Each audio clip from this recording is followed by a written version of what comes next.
Please leave. I warned you over the phone that if you dare to reprimand my daughter again, you'll have to leave. You ignored my warning, so kindly get out. That's absurd, I retort, shocked by Emily's unreasonable demand, at a loss for words. Seeing me silent, Emily continues her tirade. You're just my brother's wife, an outsider. Stop pretending to be part of our family. Hearing these words from Emily shatters something inside me. I had endured her verbal abuse and her daughter Olivia's selfishness, thinking they were family. But now, all the things I did with their interests at heart have been entirely negated. I have no reason to respect Emily and Olivia anymore. All right, I'll leave, I reply calmly and start packing. Emily and Olivia laugh heartily at my situation, but they won't be laughing for long. I think this as I gather my belongings. My name is Chloe. I live with my husband Ethan and his parents. Ethan had requested from the time he proposed that we live with his parents once we were married. At first, I hesitated, but when I met Ethan's parents, I realized they were decent folks who respected boundaries. Convinced that life with them would be manageable, I accepted Ethan's proposal. Once we moved in together, my mother-in-law took over all the housework while I worked outside. In turn, I took over the chores when I was at home. We divided the work in the house, and everything went smoothly. However, the visits from Ethan's sister Emily were always distressing. Emily has a daughter, Olivia. They frequently visited us, and each time Emily would take jabs at me relentlessly. Chloe, can I get a cup of tea? I'm so tired from my part-time job and raising my child. You must be relaxed on your days off at home. I'm so jealous. Well, I also work when I'm at home. Oh, the work you do at home is insignificant. I go out to work every day and have a leadership position. Don't compare yourself with me. When it was time for Olivia to find a job, Emily often came over to complain about why Olivia couldn't find one. Olivia is excellent, just like me. The recruiters who reject her must be blind. Maybe she could broaden her job search. Whenever I tried to give advice, Emily would lash out furiously. What could you, who barely works, know? No, shut up. It seems Olivia finally landed a job after most of her classmates did. Olivia and Emily came over to report the good news to my mother-in-law. Rainey, I've got a job. Olivia proudly shows off her job offer letter to my mother-in-law, who smiles contentedly. Well done, Olivia. Yeah, I didn't expect to get into such a large company. In the end, the interviewer was kind from the start. Next to Olivia, Emily grins broadly. This company is a subsidiary of the company. I work part-time, and my name might be known even in the parent company since I've been around a while. So, I got the job, thanks to Mom, huh? It could be. The interviewer saw your name, recognized you as my daughter, and probably had a good impression. Come April, Olivia was to attend a month-long training program for new employees. The training location was only a few minutes away from the home where my in-laws and I lived. Emily, knowing this, called my mother-in-law Mom. I want Olivia to commute from your house during her training. The training place is over an hour away from our home. We have a spare room, and I don't mind at all. Let me just check with Chloe. Do you need to ask Chloe? Emily interjected. Well, but that's your house, right? Chloe is just living there. She won't complain. Thanks to Emily's insistence, I'd only found out that Olivia would be living with us for a month after everything had been decided. I was a bit puzzled, but there was no reason to oppose Olivia living there. I warmly welcomed Olivia, and our shared life began. Once the training began, Olivia was laid one out of every 3 days. Despite the training location being just a stone's throw away, it seemed that her habit of waking up at a fixed time every morning had completely disappeared due to her relaxed student life. Grandma, why didn't you wake me up? I called you many times. If I don't make it in time, calling me doesn't mean anything. Forget it. I'm taking the morning off today. Please call the company and tell them I'm taking half a day off due to poor health. Olivia, you're an adult now. You should be doing such things yourself. If I say I'm too sick to even make a phone call, it'll be more believable.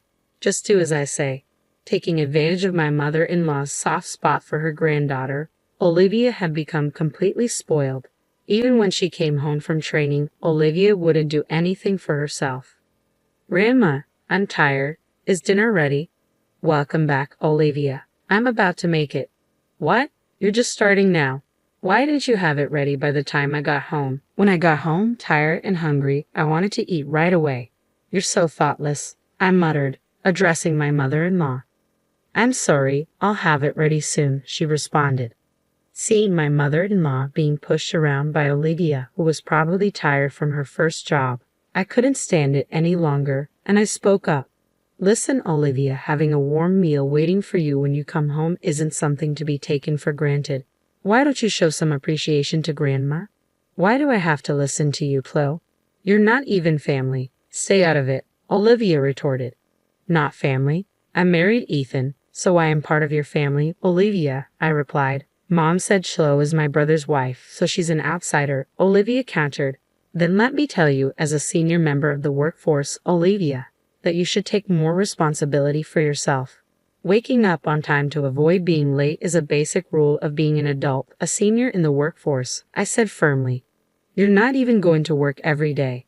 Wait till you're actually working hard like me or Mom before you start acting all high and mighty, Olivia shot back, seemingly ignoring my words. Then one day, when I returned home from work, I could hear Olivia's loud voice coming from the living room. What do you mean you're going out? It's unacceptable that there's no dinner when I come home exhausted. I'm sorry, but we're looking forward to our theater outing that day, my mother-in-law explained. Your theater outings are just fun and games, Olivia retorted. I have work. You need to cancel it. Apparently, my in-laws had informed Olivia that they were going to the theater next week and wouldn't be able to cook dinner, and this had infuriated her. I was well aware that my mother-in-law had been looking forward to this day at the theater for quite some time. However, I was worried that if things kept going this way, they might feel compelled to cancel their plans to avoid upsetting Olivia. So, I hurriedly proposed a solution. Since you've been looking forward to this, you should go. I'll take care of Olivia's dinner that day, I suggested. My in-laws seemed thrilled by my suggestion, but they quickly began to worry. But isn't that a work day for you, Chloe? Are you sure it'll be all right? They asked. Yes, if I arrange things now, I think I can get home early. So don't worry and have a good time, I reassured them. On the day of the theater outing, I left work early to come home. My in-laws happily left for their event. After seeing them off, I did some shopping for dinner and waited for Olivia's return. As always, as soon as Olivia came home, she lay down on the couch and waited for dinner. Oh, I'm hungry, Chloe. Hurry up and get cooking, she demanded. Olivia, let's cook together today, I suggested. At my words, Olivia jumped up from the couch. What? What do I have to do? Isn't it natural to cook your own food? No way. I've been at work. I'm not doing housework when I'm tired, she protested. I've been working too. I've got the ingredients. Can't you just help me out? I asked. You, Flo, can come home whenever you want from your easy job, and me, who has to go at a set time every day, are not the same. Just hurry it up and make it by yourself, Olivia snapped. The fact that I was able to come home early that day was a result of painstakingly adjusting my work schedule, but I doubted that Olivia would understand that. So allowing my anger, I calmly tried to reason with her. Listen, Olivia, I'm not asking you to help me because I find it bothersome to cook alone. I want you to understand what it means to be a responsible adult. What I don't need is your interference. After letting the grandparents go out without asking me, you're giving me a lecture, which is super annoying, Olivia declared, visibly irritated. She stood up and started dialing on her phone. Mom, listen to this. Chloe keeps nagging me and she won't even cook dinner. She unloaded her complaints about me to her mother, Emily. Once she had said her piece, she handed me the phone with a triumphant smile. Mom wants to talk to you, Chloe. As I took the phone, Emily shouted angrily, Listen here. Who do you think you were talking to my daughter like that? As my son's wife, if you continue to cause problems for my daughter, I'm going to ask you to leave that house. It's not about causing problems. All I wanted to do was impart some sense of responsibility to Olivia as a working adult, I defended. So, you're trying to lecture on being a responsible adult, Chloe. You're not even a full-time employee. How can someone who is hardly needed by the company afford to be so cocky? Emily retorted. How can you say I'm not needed, Emily? When you've been around as long as I have, you can tell at a glance who's capable and who's not. I've made sure to see off many a dead weight, I countered. Without a second thought, Emily added, Just go and prepare dinner for my daughter, and hung up the phone. Olivia, sitting next to me, smirked as she looked my way. You'd better not oppose my mom, Chloe. There's no one at work who can even admonish her, so get to making dinner already. With that, she sprawled lazily on the couch again. This mother and daughter pair. There's no reasoning with them. Left with no choice, I sighed and headed to the kitchen to prepare dinner. As I began to prepare the meal, Olivia nibbled on the food I had prepared and complained under her breath. Once she finished eating, she abandoned her dishes and headed back to the couch to watch TV without so much as a thank you. Hey, Olivia, at least clean up after yourself. I tried to remind her, but all I got was a bored look from her. Suddenly, the doorbell rang, and to my surprise, it was Emily. Why are you here? I asked. To my surprise, Emily casually replied, it seemed like you didn't quite get the message over the phone, Chloe, so I thought I'd come over and tell you directly. Excitedly, Olivia reported to her mother, Mom, listen, just after you warned her over the phone, Chloe started lecturing me again. Hearing Olivia's words, Emily glared at me. Looks like it was the right decision to come here after all. You're still complaining to my daughter even after everything I said. I had backed off on the phone, but I couldn't let this go for Olivia's sake. I had to say something. It's not a complaint. I'm merely teaching her the basic manners of cleaning up after herself, something even a grade schooler should understand. Emily snapped at me. There's no need for someone like you to be telling us about manners. Have you considered your own situation before lecturing about manners? What about my situation? You and Ethan can barely afford a house even with both your salaries combined. You're just leeching off this household. Why don't you change your own attitude before teaching my daughter about being a responsible adult? I'm not here to leech off you. As proof, I make sure to pay my fair share of the rent and living expenses every month, I retorted. Well, it doesn't matter either way. You're going to leave this place. Leave, Emily declared. I told you on the phone, if you continue to berate my daughter, you'll need to move out. You ignored my warning, so now it's time for you to go, Emily declared. That's absurd, I retorted, at a loss for words at the sheer injustice of it all. Seeing me unable to retaliate, Emily continued, you're still an outsider, even if you were my brother's wife. Stop acting like you're part of the family. Her words hit me hard, and something inside me crumbled. I had put up with Emily's insults and Olivia's selfishness because I thought of them as family. I had been rejected by them despite doing everything with their best interests at heart. There was no reason left for me to restrain myself with Emily and Olivia anymore.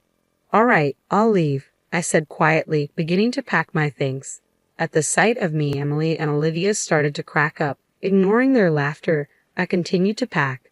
When my in-laws returned home, my mother-in-law's face shifted as she took in the scene. Oh, is that you, Emily? Chloe, what's with the luggage? She asked. Before I could answer, Emily chimed in. Chloe has been lecturing Olivia while she can't even do her own job. She's become such a nuisance. We've decided to send her packing. What? My mother-in-law's face drained of color. Apologize at once, and you too, Olivia. Why should I apologize to Chloe? If she wants to be part of our family, she should ask us. Maybe then we'll consider it, Emily replied, backed up by a firm nod from Olivia. My mother-in-law sighed deeply. You too. It's over for you. What? What are you talking about? The one who's done is Chloe, right? She's the one being cut off from our family, Emily retorted, leaving my mother-in-law shaking.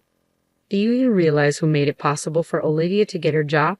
That's me, the part-time manager. Emily tried to puff herself up, but my mother-in-law interrupted her. No, it's not like that at all. It's because Chloe, who's an executive at the corporate office, recommended her to human resources.